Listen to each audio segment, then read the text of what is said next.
line. It's the path of a moving point moving through space.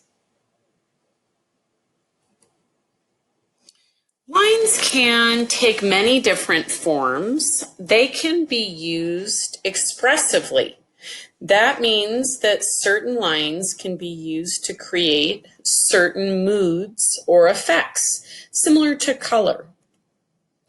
Horizontal lines run from left to right. They can be used to convey a sense of rest and calm. Notice how the flag does not appear to be moving at all. If you were drawing a picture of a calm ocean, what kind of line would you use?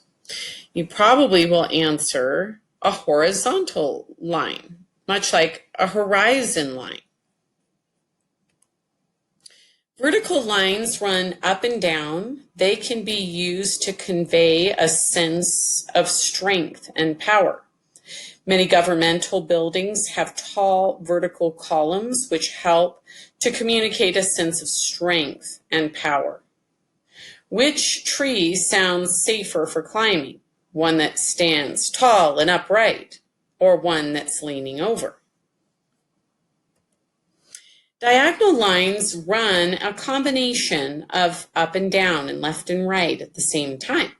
They are slanted.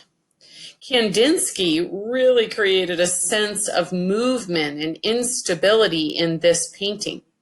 Everything looks like it's in motion. And it's interesting that Kandinsky is known equally for being someone who loved music as well as art. And he actually tried to create art that also gave a sense of music. And you can kind of see that in the way his pieces look.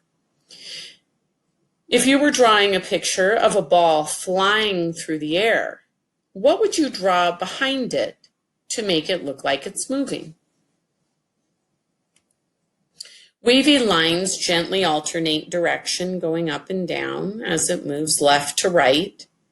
They can be used to convey a sense of soothing movement or energy. This artwork created by Bridget Riley really looks like it's moving. It kind of serves as an optical illusion.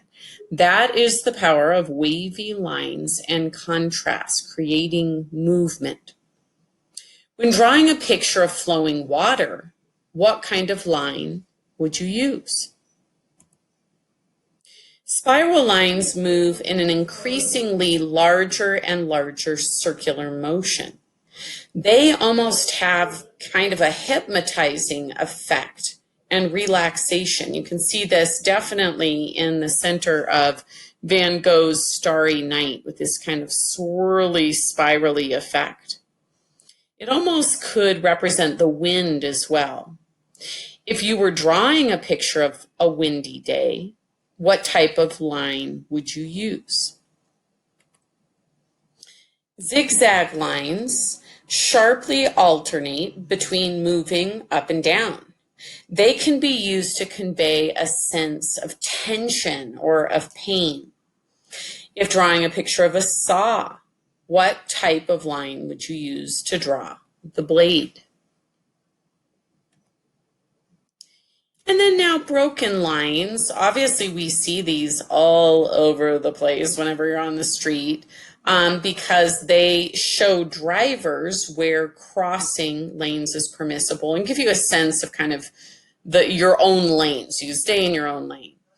They can be used to convey a sense of transition, movement, or something that is temporal, or it's just there for a time and then it would go away. Perforated or broken lines often appear on paper forms that are meant to be torn apart. So if you think about like toilet paper or you think about paper towels, they have that broken line so that it's mostly attached, but it's perforated so it easily can be torn apart. Where else have you seen broken lines? So let's talk about which kinds of lines you see in this famous artwork by Mondrian. It's called composition in red, blue, and yellow. Maybe you recognize that those are the three primary colors. Then, of course, the neutrals here in black and white. What type or types of lines do you recognize in this piece? Let's look at this one, Le Pont de l'Europe. What type of lines do you see in this famous artwork below? You'll notice here that the artist does use perspective. We could actually use the same image to talk about space because he creates the illusion of space in the way that this bridge and everything angles back to a point called the vanishing point. This actually reminds me a little bit of the Scream as well, kind of a similar layout of figures walking over a bridge and kind of someone here in the forefront in a focal point. What type of lines do you see in Kandinsky's Composition 8? What about in Hokusai's The Great Wave? You've seen this probably in my classroom too. Descriptive lines help us to understand what we are seeing. They can define areas, create movement, show form. There's three types of descriptive lines, and I'm going to show you examples of these in a moment. Gesture lines, contour lines, and then cross-contour lines. A number of projects that we work on focus on contour lines, so that one might feel the most familiar to you at this point. So here's a gesture line. These are quick lines that try and capture the movement of a particular object or person. So it's just enough to give you a sense of the form and then of the movement of that or direction of that particular form. Notice that the focus is not on detail. Contour lines are also known as outlines. This type of line is used to define the outer edge of an object. For those of you that have done grid drawing with me, that tool helps artists get very accurate contour lines so that their final image looks very realistic. And then this one might be new to you, cross contour lines, and you can probably see exactly what that means. These are used to describe the form and volume of an object by showing the contours of the surface of the object. So they really help to show the dimensions of an object more than either of the other two. So let's think of those, gesture, contour, and cross contour.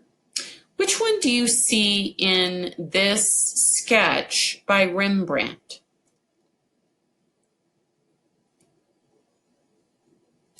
What about in this nose and lips? What types of lines do you see?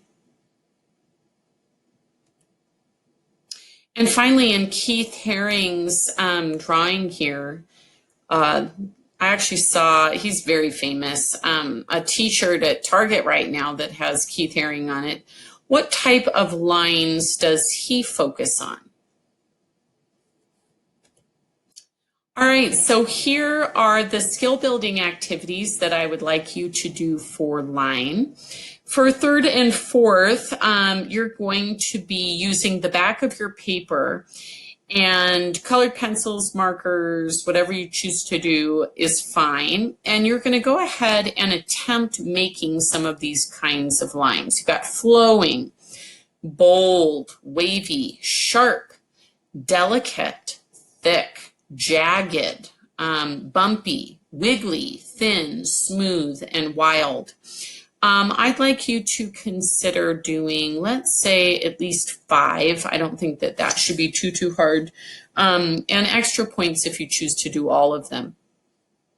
Then I want you to write a couple of sentences describing the lines that you see in a piece of art. I'm going to suggest that you go back in this video presentation to one of the famous pieces of art. Pick, Van Gogh or Hokusai or any of the other ones that we talked about.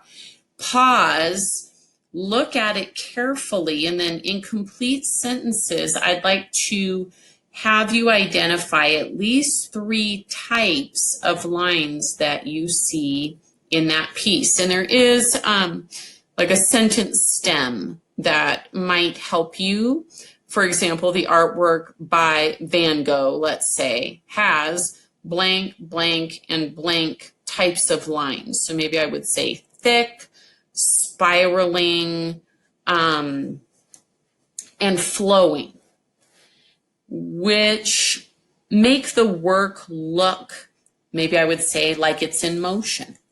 So you can fill that with words that you feel accurately describe the image. And then 5th and 6th, on the front of this handout, you'll see, I think there's an apple or maybe it's a pear that has the cross contour lines. You can see that they're going to go from the stem down to the base of the apple.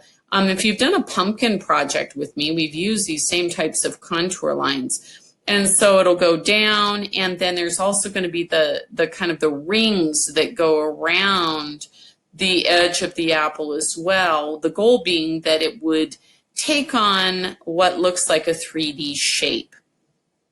On the handout, on the other side of this line handout, which I didn't cut and paste here, there's a section on cross hatching and hatching to create the illusion of form or a sphere. So you can reference that image as you attempt that in the circle. It also talks about different line qualities, thick, thin, and so you can try a few there, and then the bottom is pretty basic. You're just trying 5 different line types. Then you would put this in your folder and bring it to school for a skill building